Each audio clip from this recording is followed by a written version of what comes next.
இந்திய அளவிலே இன்றைக்கு இளம் தலைமுறை பாழாகி வருவதை எண்ணி வேதனைப்படுகிறேன்.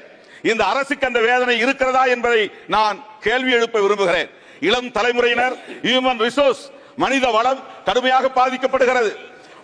போதைப் பொருள்கள் இந்தியா முழுவதும் இங்கும் அங்கும் என்று அங்கொன்றும் இங்கொன்றுமாக இல்லை. ஒரு குறிப்பிட்ட மாநிலங்களில் மட்டும் இல்லை, இந்தியா மாநிலங்கள் அனைத்திலும் போதைப் பொருள்கள் மிக தாராளமாக புழக்கத்தில் இருக்கின்றன. கள்ளச்சாராயம் காய்ச்சப்படுகிறது. 4 மாநிலங்களை தவிர எல்லா மாநிலங்களிலும் அரசு மதுபானங்களை விற்பனை செய்கிறது. இது நாட்டுக்கு செய்கிற மிகப்பெரிய துரோகம். I really appreciate the point he's raised there. But the party with which he's in alliance in Tamil Nadu, which is in government there, saw 56 people die due to illegal liquor. He should first preach there. He should first preach there. He should first talk there. Drug is rampant in Tamil Nadu. He should talk there rather than tell us, madam.